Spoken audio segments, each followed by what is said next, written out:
ஜனனியை தொடர்ந்து நம்முடைய இணைந்து கொள்ள 2 சிறப்பு விருந்தினர் வந்திருக்கிறார்கள். முதலாம் அவர் திருமதி மீனாட்சி தேவராஜ் அவர்கள், சங்க இலக்கிய ஆய்வாளர். மீனாட்சி தேவராஜோடு இந்த அரங்கத்தை பகிர்ந்து கொள்ள வந்திருப்பவர் திரு கண்மணி குணசேகரன், எழுத்தாளர். சிறப்பு விருந்திட்ட போறதுக்கு முன்னாடி இன்னொரு விஷயம் கேட்கணும்னு நினைச்சேன். என்ன அப்படின்னா, பெண்களுக்கான மஞ்சள் நீராட்டு விழான்னு எக்ஸ்க்ளூசிவாக நடத்துறது இங்கே எதிர்க்கிறீங்கல்ல, அது ஏன்? அது வேண்டாங்கிற ஒரு காரணம் இருக்குது. ஆனால் பல விஷயங்கள் நம்ம ஏற்றுக்கிட்டு இருக்கோம். உதாரணத்துக்கு இன்னைக்கு கல்யாணத்தில் பார்த்தீங்கன்னா முதல் நாள் வச்சு சங்கீத், மெகந்தி அப்படின்னு எல்லா வீடுகள்லையும் எல்லா ஊரிலும் நடக்க ஆரம்பிக்குது பெரும்பான்மையாக. அதையெல்லாம் ஏற்றுக்கிற நீங்கள் இதை இவ்வளோ கடுமையாக மறுப்பதற்கான காரணம் என்ன? எனக்கு வந்து 5 லட்ச ரூபாய் செலவு பண்ணாங்க. என் அப்பாவுக்குமே விருப்பம் இல்லை. 14 வயசான பொண்ணால என்னால் வந்து அவங்கள பேசி அவங்கள ஒத்துக்க வைக்க முடியல. சாரி கட்டவே மாட்டேன்னு சொல்லிட்டேன். சரி சாரி தானே உனக்கு அப்போ பிரச்சனை, சரி அப்போ லெஹங்கா போட்டுக்கோ அப்படின்னு ஒருத்துக்கும் ஒரு சப்ஸ்டியூட் தான் எடுத்துட்டு வந்தாங்களே தவிர என்னோட consent was question over there. நான் இப்போ வரைக்கும் என்னோட ஆல்பமை தூக்கி எங்கே மறைச்சி வைக்கலான்னு தான் பார்த்துட்டு இருக்கேனே தவிர எனக்கு அதை எடுத்துகிட்டு போய் எல்லாருக்கும் காட்டணும், இது செம்மையா இருக்குல்ல, நல்லா இருக்கேன்லாம் இல்லை. நான் அவங்க பூ வச்சா சந்தோஷம்ன்றாங்க. எனக்கு பூனா அலர்ஜி சார். என்னோட கன்சென்ட் அங்கே எதுலையுமே என்னோட கன்சென்ட்டே எடுத்துக்கல. ஐயோ வயசுக்கு வந்த பொண்ணு 9 மணி மேலே வெளியே வர, வயசுக்கு வந்த பொண்ணு ஷார்ட்ஸ் போட்டிருக்கேன். அப்போ வயசுக்கு வர்றது எனக்கு ஒரு அட்வான்டேஜா இல்லை ஒரு டிஸ்அட்வான்டேஜா ஆகுதா? அங்கே கொண்டாடுற ஒரு விஷயம் எப்படி சிறுமைப்படுத்துறதாகும்? நம்ம வந்து செலிப்ரேட் பண்றோம், அந்த பொண்ணை வந்து செலிப்ரேட் பண்றது வந்து எப்பவுமே அது சிறுமைப்படுத்துறது ஆகாது. வாழ்நாள் முழுக்க கொண்டாடுங்க மேடம், 10 நாள் கொண்டாடாதீங்க. வாழ்நாள் முழுக்க கொண்டாடுறதுக்கான ஒரு முதல் படி. நான் வந்து ஒரு திருநெல்வேலி பக்கத்தில் ஒரு கிராமம், இன்னும் அந்த கிராமங்கள்லாம் அப்படித்தான் இருக்குது. நான் வந்து எம்எஸ்சி பிஎட் எம்ஃபில் மேக்ஸில் முடிச்சிட்டேன். பட் நான் அது வர்றதுக்கு எவ்வளோ போராடினேன், என் மன உளைச்சல் வந்து எவ்வளோ ஆச்சு அப்படின்னா, நான் ஏச்சட்டன் பண்ணினதுக்கு அப்புறமும் யாருக்கிட்டையுமே அதை சொல்லலை. நான் வந்து அங்கே இருக்கிற இலை, செடி, கொடி, மரம், மண், மேடு எல்லாத்துலேயுமே சொல்லிட்டு வந்தேன். பசங்களோட ரொம்ப விளையாடுவேன், மரம் ஏறுவேன். நான் அந்த மரத்துக்கிட்டெல்லாம் போய் சொல்லிட்டு வந்தேன், நாளையிலேருந்து நான் வரமாட்டேன், இந்த இடமெல்லாம் வந்து இனிமேல் எனக்கு கனவு அப்படின்னு சொல்லி நினச்சிட்டு வந்தேன். என்னை படிக்க வைக்கக்கூடாது அப்படின்னு சொல்லிட்டு என் பெரியப்பாவே சொன்னார், என்ன பொண்ணு ஏஜெட்டன் பண்ணிட்டா, இனிமேல் அவளை வந்து வீடு தாண்டி அனுப்பக்கூடாது அப்படின்னு சொல்லி சொன்னாங்க. அப்போ நான் மனசுக்குள்ளே ஒரு உறுதி எடுத்தேன், நான் போராடி இந்த உலகத்தில் வந்து சாதிச்சு காட்டிடணும், அந்த கிராமத்து மக்களில் அங்கே போகக்கூடாது இங்கே போகக்கூடாது. என் பொண்ணு வந்து இப்போ சடங்கு ஃபங்க்ஷன் பண்ணக்கூடாதுன்றதுல ரொம்ப ஸ்ட்ராங்காக இருக்கிறாள். ஏன்னா அவள் திரும்ப நான் சடங்கு ஃபங்க்ஷன் பண்ணிட்டேன்னா அவளையும் அந்த இடத்துக்குலாம் அனுப்ப மாட்டாங்க. நான் எங்கள் ஊர் வந்து கடல் இருக்குது, அந்த கடலுக்கு நான் போகணுன்னா கூட யாராவது எனக்கு துணை வேணும். இப்போ என் மன உளைச்சலை வந்து நான் வார்த்தைகளாலெல்லாம் சொல்ல முடியாது. நீங்கள் மாமா சடங்கு பண்ணுங்கள், எல்லாமே செய்யுங்க, பட் எனக்குள்ள உணர்வுகளையும் மதித்து ஒரு பெண் பிள்ளைய இந்த சமூகத்தில் ஒரு ஆணுக்கு நிகராக நீங்கள் வளர்க்கணும் அப்படிங்கிறது தான் என்னுடைய ஆசை.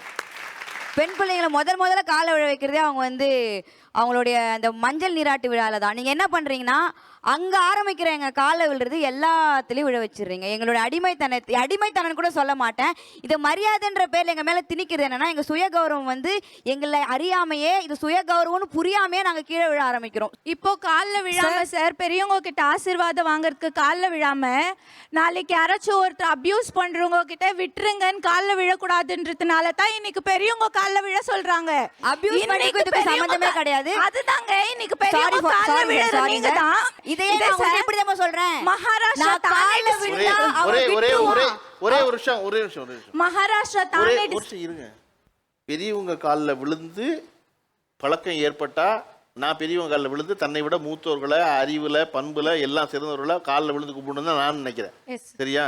ஆனா நீங்க அதிகம் ஒன்று கோர்க்குறீங்கன்னா, அந்த பொண்ணு என்ன சொல்ல வர்றாங்கன்னா, இன்னைக்கு பெரியவங்க காலில் விழுக மறுக்கிற நீ தான் நாளைக்கு உன்னை ஒருத்தன் அபியூஸ் பண்ணானா அவன் காலில் விழுந்து நீ விட்டுன்னு கதற. அதுக்கு இதுக்கு என்ன சம்பந்தம்? என்ன சார், தானே டிஸ்ட்ரிக்ட் மகாராஷ்டிரால 12 வயசு பொண்ணு மெச்சூர்ட் ஆகுறா சார். அப்போ வந்து சொந்த அண்ணனுக்கே தெரியல அந்த பொண்ணு மெச்சூர்ட் ஆயிருக்குன்னு. நீ யாருக்கிட்டயோ போய் தப்பு பண்ணதுனால இப்படி ஆயிருக்குன்னு சொல்லி அடிச்சு கொன்னுடுறாங்க சார். இன்னைக்கு பெரியவங்களோட ஆசீர்வாதத்தினால நடக்கிற இந்த மஞ்சள் நீராட்டு விழா வேணான்னு சொல்றவங்க, அதை அந்த பையனுக்கு அவங்க வீட்டில் செஞ்சிருந்தா அந்த பொண்ணுக்கு அந்த நிலைமை வந்திருக்காது sir. Time waste, money waste. நீங்க சொன்ன அதே பண்ண சொல்லிட்டோமே தானே மகாராஷ்டிரால ஒரு பேர் சொல்றீங்கல்ல, அந்த ஃபங்க்ஷன் நடத்தி தான் அந்த பொண்ணு தனியா போகவே மாட்டாளா? இல்ல சார், சொந்த அண்ணனே அடிச்சு கொண்டு இருக்காருன்னா வீட்டுல பெரியவங்க அது நடத்தி இருந்தா. அண்ணன் அடிச்சு கொண்டதை சொல்லிட்டே இருக்காதீங்க. அது வந்து அப்புறம் ஒரு பெண் வெளியே போய் அபியூஸ் பண்ணப்பட்ட பிறகு அண்ணனுக்கு தெரிய வந்து அடிச்சு கொள்றான். இப்படி நடந்துச்சானே சார். நீ எப்படி உனக்கு பீரியட்ஸ் ஆகுது, உனக்கு எதுக்கு பிளட் வருதுன்னு சொல்லி அடிச்சு கொள்றாரு சார் அந்த அண்ணன். ஓ அவன் அவனே தான் சார். இந்த பியூரிட்டன்ஸ் இருக்காங்க இல்ல, புனிதத்தை பத்தி பேசல கட்டி. எனக்கு இருக்க பயம் என்னன்னா இதுதான் அந்த பயம்.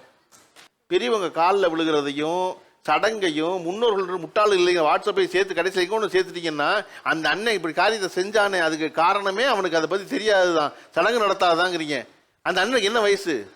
அந்த அண்ணனுக்கு கல்யாணம் ஆகி ஒய்ஃப் இருக்காங்க சார். அவங்களுக்கு ஒய்ஃப் இருக்காங்க சார். ஏன்னா அவங்களோட கல்ச்சர்ல தயவு செஞ்சு நீ விட்டுருங்க, தயவு செஞ்சு விட்டுருங்க, இருங்க, தயவு செஞ்சு நீ விட்டுருங்க அம்மா, தயவு செஞ்சு நீ விட்டுருங்க சார். ஒரு பெண் தயவு செஞ்சு விட்டுருங்க. அதாவது சார் இருங்கம்மா சாருங்க அம்மா உங்களுக்கு புரியுதா அந்த அம்மா என்ன சொல்றாங்கன்னு? அண்ணன் இருப்பாராம், கல்யாணம் பண்ணுவாராம், கல்யாணம் பண்ண ஒரு புள்ள பெறுவாராம், புள்ள பெற்றவர் தங்கச்சி வயசுக்கு வந்த உடனே வந்து ரத்தத்தோட நிப்பாலாம், நீ கெட்டு போயிட்டு சொல்லி அடிச்சு கொன்றுவாராம். அதுக்கு காரணம் சடங்கு நடத்தாதுதான். அதனால நம்ம விடாம இந்த பாரம்பரியத்தை எல்லாம் காப்பாத்தணுமா. இந்த வார்த்தையை கேட்டுதாமா பயப்படுறாங்க இந்த பைபிளை பூரா. பாரம்பரியம் சொல்லி இந்த எவ்வளவு பேரை கொல்லுவாங்கன்னு தெரியல. நீங்க வந்து சங்க காலத்துல ஆராய்ச்சி பண்றீங்க. இந்த பெண்களுக்கான பூப்புனித நீராட்டு விழா என்பது எந்த வகையில பெண்களிடம் எதிர்ப்பை சம்பாதிக்குன்னு நினைக்கிறீங்க? நம்ம ரொம்ப பழங்காலத்துலேருந்து இந்த நிகழ்ச்சியை வந்து பெருசாக கொண்டாடிட்டு வரோம்னா இல்லை. குழந்தை பிறப்பு அது மாதிரி விழாக்கள் எல்லாம் கொண்டாடி இருக்கிறோம். ஆனால் வந்து பூப்பெய்தில் வந்து நம்ம பெருசாக வந்து கொண்டாடியதை கொண்டாடவே இல்லை. கொண்டாடின மாதிரி நான் எந்த இலக்கிய குறிப்பையும் பார்த்த மாதிரி எனக்கு ஞாபகம் இல்லை. இது நடுவில் தான் வந்திருக்கும். ஒரு நல்ல விஷயத்துக்காக தான் உண்டு பண்ணியிருப்பாங்க. நான் சொல்கிற மாதிரி ஒரு ஆரோக்கியமான உணவு, ஒரு சானிடேஷன் இல்லைன்றதுனால தனிமைப்படுத்தி வைக்கிறது, இல்லை வந்து அந்த அம்மாவுக்கு வந்து ஒரு கௌரவம் கொடுக்கறதுக்காக தாய்மாமன் தான் இதை பண்ணணும்னு சொல்லி அவருக்கு ஒரு பொசிஷனை வந்து கொடுக்கறது, அது எல்லாம் வந்து எனக்கு வந்து உடன்பாடு தான்.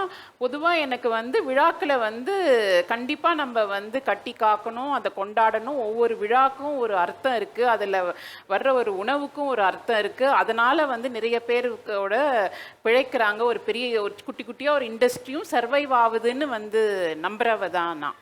ஆனா இந்த பர்டிகுலர் இதை வந்து இதோட நிற்கிறதுன்னா சரி. ஆனா வந்து அதை வந்து பெருசா வந்து இன்னும் நிறைய பேரை வந்து கூப்பிட்டு ஊரையே வந்து அழைச்சி போஸ்டர் எல்லாம் வந்து அடிச்சு வந்து கொண்டாடுறதுல எனக்கு வந்து உடன்பாடு கிடையாது. ஏன்னா அந்த குழந்தையோட பிரைவசியை வந்து அது வந்து நேரடியாக தாக்குற மாதிரி தான் நான் பார்க்குறேன்.